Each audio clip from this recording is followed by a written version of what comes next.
கெஸ்ட்டை வந்து எப்படி இருக்குன்னு ரிவ்யூ பண்ண சொல்லும்போது கெஸ்ட் வந்து என்ன சொன்னாங்க, நீங்க யாருமே வந்து ஒரு கோஆர்டினேஷனே இல்லை, ஒரு டீம் பிளேவே இல்லை, எல்லாரும் தனியாக விளையாடணும்னு நினைக்கிறீங்க, அண்ட் தீபக் வந்து ரொம்ப டிஸ்கஸ்டிங்கா இருக்கும் உங்க விளையாட்டு அப்படின்னே சொல்லிட்டாரு. பாஸ் வந்து கெஸ்ட் நீங்க வந்து உள்ள வெயிட் பண்ணுங்க, நான் வந்து என்னோட ஸ்டாஃப் கிட்ட பேசிட்டு நீங்க இருக்கணுமா இல்லை இந்த வீட்டை விட்டு போகணுமான்றத நான் வந்து உங்களுக்கு அப்டேட் பண்றேன் அப்படின்னு சொல்லும்போது, பாஸ் நாங்க இருக்கோம் உங்களுக்காக இருக்கோம் அப்படின்னு சொல்லிட்டு அவங்களுக்காக வந்து கெஸ்ட் எல்லாமே அந்த ஹோட்டல்ல திருப்பி ஸ்டே பண்ண ஆரம்பிச்சு. கெஸ்ட் ரூம் போயிட்டு தீபக் உட்காந்து ரொம்ப பிரேக் டவுன் ஆகி அழுதுட்டு இருக்காரு. அப்பதான் சண்டை போட்டுக்காதீங்க, யூனிட்டியா விளையாடுங்கன்னு சொல்லிட்டு உள்ள போறாங்க. உடனே வெளில வந்து சண்டை போட்டுருக்காங்க. அது என்னன்னா, இப்ப வந்து விக்ரம்க்கு அப்புறம் யாரு வந்து கேப்டனா இருக்கணுங்கும் போது பார்வதி வந்து டக்குன்னு விக்ரம்க்கு அப்புறம் கேப்டனா இருக்கணும்னா நான் வந்து சபரிய சொல்வேன் அப்படின்னு சொல்லிட்டாங்க.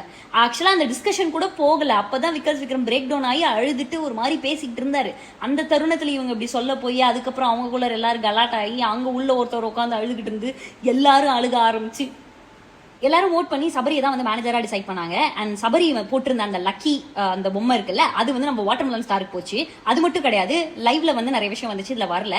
என்னன்னா சபரி வந்து மேனேஜர் ஆன உடனே இவங்களை சாண்ட்ராவை வந்து கிச்சன் டீமோட ஹெட்டாவே போட்டிருப்பாங்க. அப்படி போட்டதால வியானா வந்து எனக்கு இந்த மாதிரி செல்ஃப் ரெஸ்பெக்ட் இல்லைங்க, அவங்க என்ன திட்டாங்க, அதனால நாங்க ஒர்க் பண்ண மாட்டேன்னு சொன்னாங்க.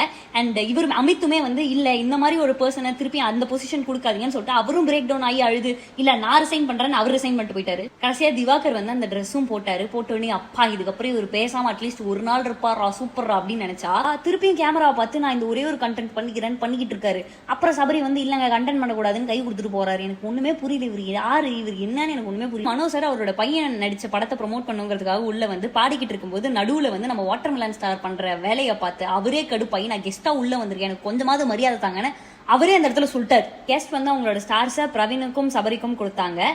கடைசியா வீட்டு தலையா இருக்கிறது யாரு, நம்ம திவ்யா. ஸோ இவங்க 3 பேரும் தான் அடுத்த வார தலைவர்களுக்கான போட்டியில வந்து பங்கேற்க போறாங்க. ஒரு வழியா டாஸ்க்கும் முடிஞ்சுது. அதாவது இந்த ஆஹா ஓஹோட ஹோட்டல் டாஸ்க் வந்து முடிஞ்சிருச்சு. கெஸ்ட்டும் இன்னைக்கு நைட் இருந்துட்டு காலைல கிளம்பிடுவாங்க.